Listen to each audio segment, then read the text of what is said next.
Assalamualaikum warahmatullahi wabarakatuh. Kali ini saya akan mewawancara Mas Gary. Saya sudah mulai langsung aja ya Mas. Saya ceritakan nggak latar belakang Mas Gary di dunia periklanan? Untuk latar belakang sih, gue tuh dari dulu tuh udah berkecimpung ya di dunia digital. Jadi lihat banget sama apa yang gue lakuin di kuliah. Anyway, kuliah gue tuh jurusan broadcasting. Jadi setiap apa yang gue lakuin itu ada production, ada juga planning, itu juga relate sama dunia digital. Jadi background gue ini lebih tepatnya di kuliah. Baik Mas. Lalu apa sih yang membuat Mas Gary tertarik bekerja di bidang ini? Satu sih yang gue paling senang banget di dunia ini tuh adalah fleksibilitas. Fleksibilitas dimana gue bisa kreatif banget buat berpikir. Kalau misalkan gue ada salah satu hal yang udah terpaku, terstruktur, itu gue nggak bisa. Karena di fleksibilitas ini gue bisa memainkan ide-ide gue secara kreatif. Apalagi dunia ini kan digital kreatif nih. Digital kreatif ini tuh benar-benar butuh waktu dan juga pikiran yang fresh. Jadi gue butuh fleksibilitas untuk capai dari sistem kreatif itu. Lalu Mas, bagaimana sih Mas biasanya Mas untuk memulai proses kreatif itu sendiri? Untuk memulai proses kreatif mungkin bagi tiap orang beda-beda ya. Karena kalau misalkan dari gue sendiri, gue tuh tergantung mood juga satu.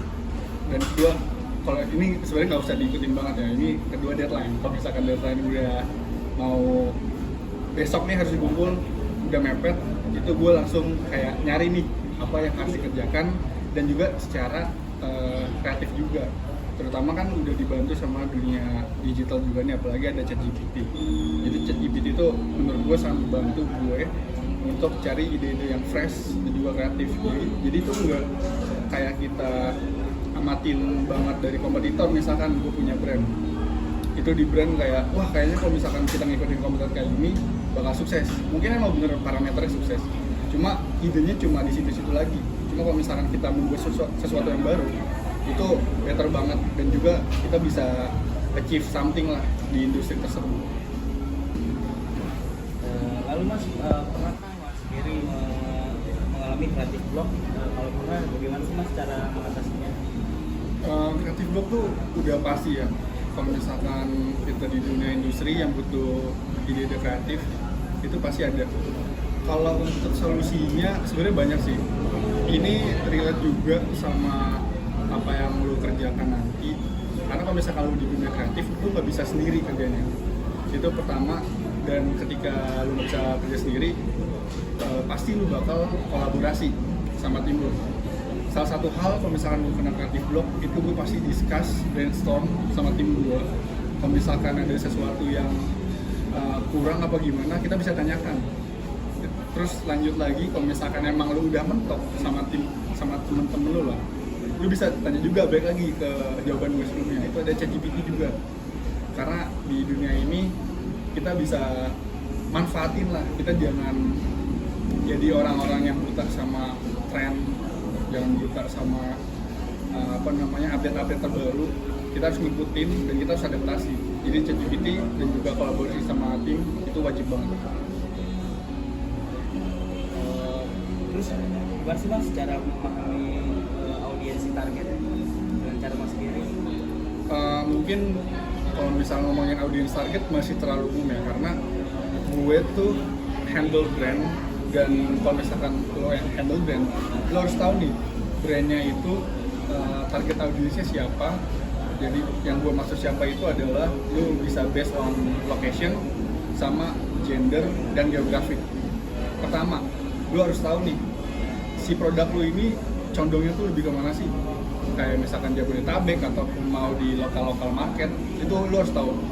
Kedua, lo juga harus tahu produk lo ini lebih banyak cowok atau cewek yang lebih minatin. Dan yang ketiga itu usia. Kalau usia, mungkin gini, gue handle produk rokok. Kalau misalkan kita target audiensnya buat campaign lah, buat promosi ataupun mau beriklan, itu nggak bisa di 21 ke bawah. Karena itu kita udah tahu target audiens dari brand kita bisa memaksimalkan awareness dan juga memaksimalkan untuk biasanya tuh lebih ke final decision lah ya, bisa dibilang itu untuk memaksimalkan kita tahu nih audiens kita kemana. Jadi perdalam research lo biar lo tahu brand lo ini maunya kemana audiensnya. Jangan mentang-mentang kayak ini kayaknya kayak gini, itu analisa gembel. Lebih baik pakai data ataupun lu bisa tanya langsung ke brand lu. Lebih kayak gitu. Oke, yang terakhir kita tentatif sih Mas. Apa sih Mas tips untuk mahasiswa yang ingin terjun ke dunia digital agency dan apa saja yang perlu disiapkan untuk mahasiswa ya? Kalau misalkan mau terjun di digital agency itu menurut gua lo siap capek aja sih, karena kalau misalkan emang lo tipikal orang yang terstruktur kayak misalkan nih jam 9 masuk, jam 5 harus pulang, itu kayaknya nggak cocok banget. Itu satu. Terus kedua, kalau misalkan pikiran lo kayak wah kayaknya gue bisa buat ini, kayaknya gue bisa buat itu cocok banget, karena balik lagi ini tipikal kerjaan yang fleksibel dan nggak bisa lo yang ngikutin arahan-arahan yang udah dibuat. Karena baik lagi, kalau misalkan lo mentok di bagian kreatifnya nih, buat ide-ide kreatif, itu nggak bakal bisa, karena lo ada aturan itu sendiri. Kayak misalkan, gue lebih nyaman kerja pakai laptop, terus gue lebih nyamannya juga kerjanya WFH. Nah itu kan salah satu faktor ya, kalau misalkan lo pengen bahasanya tuh lebih ke nyari ide-ide yang fresh lah. Jadi harus siap capek aja sih, intinya itu sih, siap capek. Sekian guys, wawancara saya dengan Mas Gary. Terima kasih Mas Gary atas waktunya.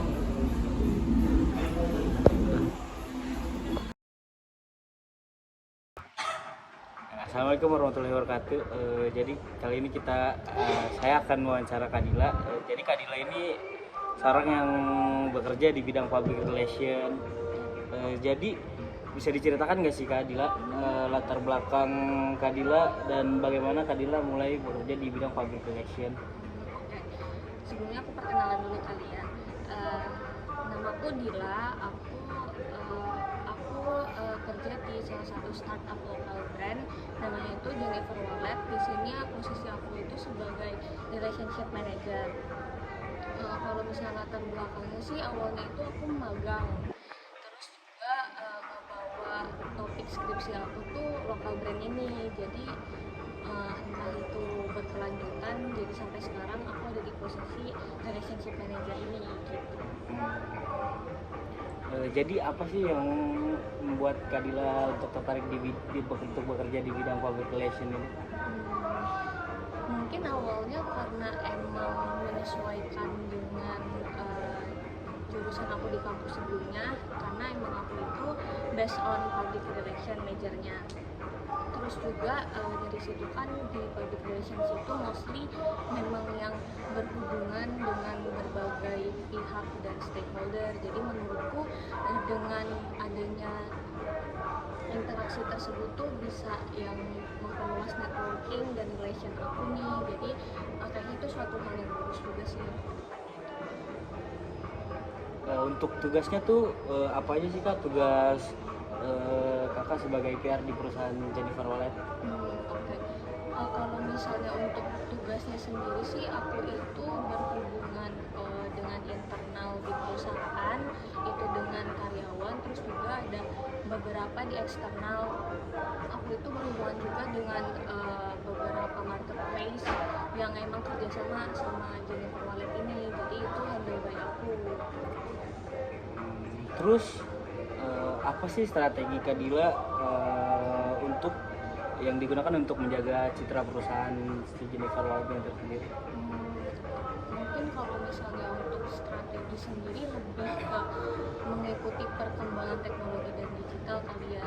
Di Jennifer Wallet itu kan base-nya itu dia berjualannya secara online dan memanfaatkan media online untuk branding dan memperkenalkan image si Jennifer Wallet itu sendiri. Jadi strateginya sih lebih ke mengembangkan media sosialnya dari Jennifer Wallet itu sendiri, terus juga brandingnya sih lebih konsisten lagi nih untuk gimana memberitahu ke audiens mengenai reputasi atau image dari Jennifer Wallet itu sendiri. Selama Kadila bekerja nih, pernah nggak sih Kadila menghadapi krisis komunikasi? Kalau pernah, gimana Kak cara untuk menanganinya?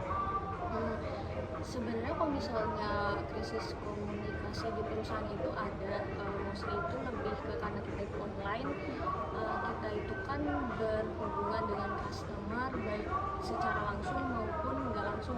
Langsungnya itu mungkin kayak adanya komplain customer ke customer service kita atau adanya testimoni yang lebih menjurus ke hal negatif, dan hal tersebut pun menjadi concern untuk kita, gimana caranya bisa solve hal tersebut. Makanya untuk menangani hal tersebut sih yang pasti kita evaluasi, terus juga membuat planning kira-kira hal apa nih yang perlu kita lakukan.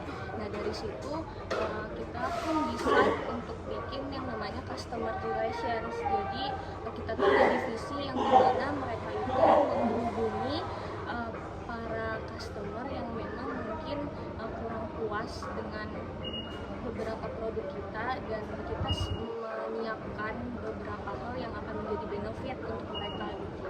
Jadi untuk menanggulangi hal tersebut yang menurut kami itu merupakan salah satu krisis yang perlu di-solve, kita mempersiapkan hal itu gitu sih, karena customer itu kan salah satu bagian terpenting untuk kami gitu, dengan kita yang base-nya online shop kayak gitu. Terus gimana sih cara Kadila saat reputasi perusahaan Kadila tuh sedang terancam? Gimana cara menanggulanginya? Sebenarnya kalau misalnya saat reputasi terancam itu mungkin the first thing yang kita lakukan itu evaluasi sih. Evaluasi dari permasalahan yang ada. Setelah evaluasi itu ya kita harus tahu, membuat planning kira-kira tuh hal yang perlu kita lakuin untuk solving permasalahan ini itu apa. Terlebih kita yang base-nya di online dan memanfaatkan media digital, yang dimana itu menjadi salah satu wadah yang sangat digunakan kan untuk saat ini, dan penyebaran informasinya pun begitu cepat di sana. Makanya problem solving itulah yang menjadi salah satu hal yang sangat kita pikirkan untuk menangani reputasi ini. Terus seberapa besar sih Kak peran media sosial dalam strategi PR Kadila? Kalau bilang seberapa besar banget sih, karena semua strategi mostly dilakukan secara online melalui media sosial. Karena beberapa mungkin mostly campaign yang kita lakuin itu berjalannya dengan huru haranya itu di media sosial untuk menyebarkan awareness ke customer dan Terus apa sih Kak tantangan terbesar yang dihadapi di dunia public relation ini? Kalau dari menurutku ya, tantangan terbesarnya itu mungkin harus beradaptasi dengan perkembangan teknologi khususnya di dunia digital sih, karena dengan perkembangan tersebut kan kayak aku dengan base-nya media sosial sebagai wadah, untuk saat ini tuh media sosial tuh mungkin kesulitannya itu dengan adanya algoritma yang berubah-ubah. Jadi brand tuh harus bisa mengikuti algoritma tapi tetap konsisten dengan branding yang kita bawain, karena kan kayak pesan kan kita itu kan harus memberikan pesan atau hal yang mau disampaikan secara untuk konsisten supaya brandingnya itu bisa melekatkan ke si customer dan audiens kita itu. Nah dengan perubahan algoritma itu mau nggak mau kita harus yang terus beradaptasi lah untuk bisa tetap konsisten branding tapi bisa mengikuti perkembangan di dunia digital itu sendiri gitu. Terus yang terakhir nih Kak, apa sih saran yang bisa Kadila berikan untuk orang yang ingin memulai karir di bidang public relation ini? Mungkin sarannya lebih ke dengan based on dari hal yang ada muda sekarang ini mungkin lebih melek akan perkembangan teknologi dan dunia digital sih, karena walaupun base-nya itu ada offline campaign atau offline yang dilakukan aktivitas secara offline, tapi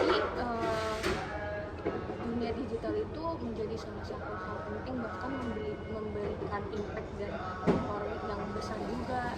Jadi perlu melakukan itu dan bisa beradaptasi juga untuk kedepannya mengenai hal tersebut. Oke, terima kasih wawancara saya dan Kadila. Assalamualaikum warahmatullahi wabarakatuh. Wassalamualaikum warahmatullahi wabarakatuh.